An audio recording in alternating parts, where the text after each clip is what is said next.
सुनते जाइए। Bloch liberation army ने हमला करके 12 पाकिस्तानी फौजी हलाक कर दिए हैं कि ये एक अलग कौम है जो पिटाई होने के बाद नाचती है। इंपॉर्टेंट चीज ये है जिस चीज को समझना चाहिए कि हम कब तक ये लाशें उठाते रहेंगे। My God, what is the UN about? कोई नहीं मानता। पाकिस्तान में पिछले 24 घंटे में 6 हमले हुए। ये 6 हमले ये बताते हैं पाकिस्तान की पोजीशन पाकिस्तानी आर्मी के कंट्रोल में नहीं। What Afghan Taliban are saying, this is the same which is a version of which the PTI, the Imran Khan की पार्टी भी यही कहती है। एक बार फिर पाकिस्तान का बलोचिस्तान खून में नहला दिया गया। दहशतगर्दों ने एक बार फिर प्लानिंग करके बलोचिस्तान के मुख्तलिफ इलाकों में दहशत और वहशत का खूनी खेल खेला। 78 साल हमें गजवा हिंद का चूरन बेचते रहे कि जी वो हम होंगे, वो जो अल्लाह के नेक होंगे ना फौजी, वो जो सिपाही होंगे वो हम हैं जिन्होंने गजवा हिंद लड़ना है। जय हिंद साथियों, आपने इंट्रो में देखा कि कैसे पाकिस्तान के अंदर आए दिन अफगानिस्तान के द्वारा टीटीपी के द्वारा हमले हो रहे हैं और आए दिन इनके कमांडो जो है वो मारे जा रहे हैं। अब तो एसएसजी कमांडो जो है वो टीटीपी से लड़ते वक्त जो है वो उसकी शहादत हो गई। तो पाकिस्तान के वजीर आजम शहबाज शरीफ और इतना ही नहीं, आर्मी चीफ जो है आसिम मुनीर उनकी शहादत पे भी गए। तो ये सूरत हाल है, लेकिन यहाँ पे बात ये होनी चाहिए कि आखिर पाकिस्तान के सिक्योरिटी फोर्सेस कर क्या रही हैं। इनके यहाँ टीटीपी हमला कर रही है तो इनके पाकिस्तानी कमांडर मारे क्यों जा रहे हैं? जंग का जो फाइट बैक है ये क्यों नहीं कर पा रहे हैं? और वहीं कमर चीमा की बात की जाए तो उनका कहना है कि यही हमारे भाई अफगानी तालिबान जो हैं वो मिल करके हमारे ही पाक फौजियों को मार रहे हैं, जो हमारे साथ रहा करते थे, जो हमारे बचपन में हमारे साथ उठना बैठना पालना एक ही साथ पाकिस्तान में जिनका हुआ, वही भाई भाई अब हमारे दुश्मन बन के बैठे हुए हैं। आज फिर 12 फौजी शहीद हो गए। इंपॉर्टेंट चीज ये है जिस चीज को समझना चाहिए कि हम कब तक ये लाशें उठाते रहेंगे। नाजरीन, पाकिस्तान के सियासी मंजरनामे में आज एक बार फिर से बलोचिस्तान गुफ्तगू का महवर बन गया। और तो ये ऑन कार्ड है, दीवार पे लिखा हुआ है, खा उसका तरीकाकार जो भी हो, लेकिन उसका मकसद एक ही है। हम अगर भारत को मजा चखा सकते हैं तो अफगानिस्तान को भी बता सकते हैं। मजा तो चखाने वाली बात नहीं, बिल्कुल ऐसा ही है जी। और इसमें बेसिकली मैं समझता हूँ कि हुकूमत की डिसीजन मेकिंग पावर ही नहीं है, क्योंकि इनको खुद पता ही नहीं है कि ये क्या करना चाहते हैं। और यकीन माने जब से मैंने ये खबर पढ़ी है मेरी टांगे कांप रही। हमें सिर्फ यही सुनने को मिलता था कि भाई ये रॉ की साजिश है। रॉ तो नहीं बोल सकते, ये रा बोलते हैं। ये रा की साजिश है, रा करवाती है यहाँ पर। अब कुछ होता है तो 50-50 हो गया। 50 रॉ पे डल जाता है, 50 तालिबान पे डल जाता है। ओवरऑल तो सूरत काफी गंभीर है और पाकिस्तान के हालात बिल्कुल दुरुस्त नहीं है। ये बिल्कुल एक रडरलेस और विजनलेस हुकूमत है। 2-4 पीएस के अफसर इसको चला रहे हैं। पाकिस्तान की और अफगान तालिबान की इन ख्वारिज के दरमियान जो है वो हिंदुस्तान का सोशल मीडिया और अफगानिस्तान का सोशल मीडिया भी दे रहा है, उनका मीडिया भी दे रहा है कि हम ऐसे हैं, बिल्कुल इकट्ठे हैं। क्योंकि इनका इस्लाम ये कहता है कि इनके साथ जाके लंबे लेट जाओ, इनके पैरों में पड़ जाओ हिंदुस्तानियों के। तो ये गठजोड़ जो है तालिबान का, अफगान तालिबान का, ख्वारिज का, हिंदुस्तान का, कैसा नजर आ गया। कैसे वो कहते हैं ना, कैसे कैसे पर्दा नशीन नंगे हुए हैं, सब खुल के सामने आ गए। हमारी मरवत में खैबर पख्तूनख्वा में ड्रोन्स अब शिद्दत पसंदों की तरफ से कार्रवाइयां ज्यादातर ड्रोन से हो रही हैं। और ये भी कहा गया है कि जहां आप लोगों को रियासत के लिए मुश्किल पैदा करने में कोई भी मौका हाथ में आए तो आपने उसको अवेल करना है और आपने बेहतरीन तरीके से उसको इंजाम तक पहुंचाना है। काबुल महफूज है, इस्लामाबाद महफूज नहीं है। मैं तो इस सारी स्कीम ऑफ स्टडी को समझने से मैं कासर हूं। ये टीटीपी से लड़ना है, ये हमारी किस्मत में टीटीपी है। They have nothing to lose. आपके पास you have something to lose, specially ऐसे वक्त जहां पाकिस्तान की डिप्लोमेटिक मतलब स्टैचर बढ़ा है। लेकिन अगर वो तालिबान के खिलाफ अगर कुछ खा जाते हैं एक आध पटकी तो वो पूरी हवा उतर जाएगी दिल से। अरे यार, they can't even handle Taliban. और ये आपके खुद के पाले हुए लोग हैं। से दहशतगर्द ग्रुप पाकिस्तान आते हैं। और मैं आपको एक इंटरेस्टिंग बात बताऊं, कल परसों ही एक एसएसजी जो कमांडो है वो पाकिस्तानी, वो जो टीटीपी के दहशतगर्द थे उनसे लड़ता हुआ उसकी जो है वो शहादत हो गई है।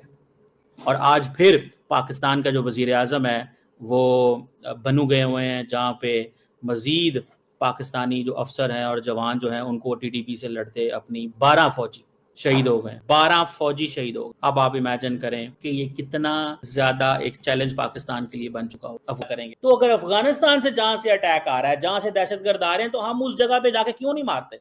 क्योंकि ये मुसलमान मुल्क है, ब्रदरली इस्लामिक मुल्क है, इसलिए हम इग्नोर कर रहे हैं। ये ऐसे ही चलता रहेगा क्या? क्या पाकिस्तान इसी तरह पाकिस्तानी शहीद होते रहेंगे?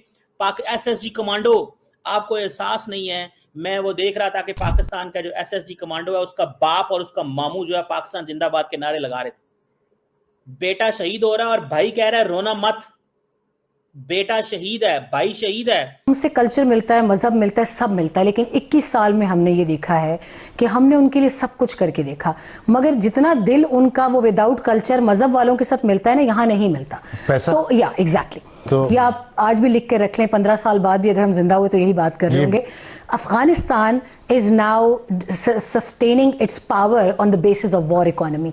So Afghanistan has become a rogue rent government, rent a regime, rent a rogue ragtag army. हौलनाक हमला हुआ है, कई जांबहक हुए हैं, कई बड़ी तादाद में जख्मी हुए हैं। इस वक्त कोहराम मचा हुआ है ना, वो इंडिया पे इतना बड़ा हमला कर दे कि हम जो है ना वो मतलब एक जंग शुरू हो जाए। एक फौजी अगर इंडिया जो है वो हमारा शहीद कर दे, लेकिन अफगानिस्तान से तालिबान जो हैं वो जो मर्जी करें, उनको इम्प्यूनिटी है, उनको अलाउ करार दिया हुआ है। हम बोलते नहीं हैं, हम समझते हैं ये मुसलमान भाई हैं हमारे, कोई बात नहीं, मुसलमान भाई हैं। ये दुख हो रहा है इस वक्त मुझे ये दुख हो रहा है कि फौजी जवानों की शहादतें हो रही हैं और हम लोग जो है वो खामोश हैं।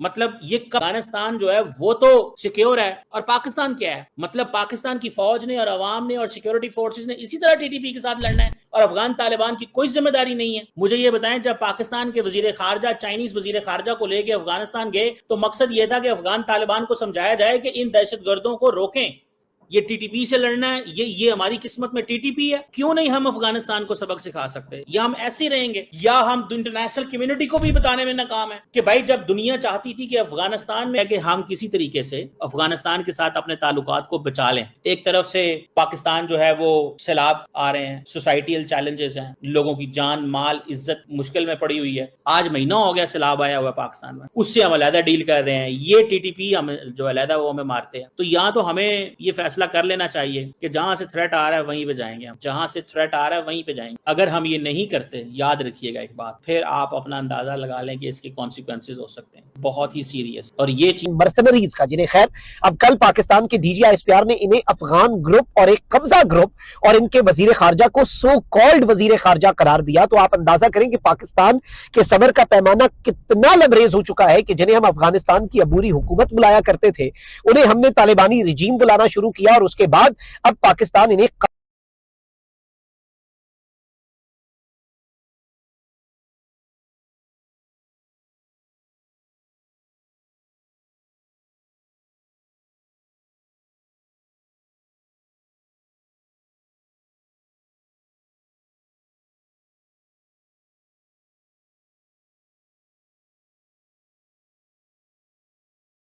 जैसा कि आपने देखा साथियों कि कैसे खबरें आती हैं आए दिन की। अब तो रोज की एक ये बात हो गई है, रोज की एक कोई ना कोई खबर जो है वो पाकिस्तान के कोई ना कोई इलाके को लेकर के आ रही है। जी हाँ, टीटीपी के द्वारा जो खून की नदियां हैं वो काफी ज्यादा बहाई जा रही हैं। कम से कम 150 पाकिस्तानी फौजी कमांडर जो हैं वो आए दिन शहीद हो रहे हैं, आए दिन उनकी शहादत हो रही है, क्योंकि पाकिस्तान के जो मेन आर्मी चीफ हैं उन्होंने आज तक ऐसा कोई ठोस कदम नहीं उठाया है। या तो आप सरेंडर कर दीजिए, या तो आप घुटने टेक लीजिए अफगान तालिबान के सामने और अपना ये जो आपने ताल्लुकात खराब किए हुए हैं अफगान तालिबान के साथ वो आप सॉल्व कर लीजिए एक बार बैठ करके।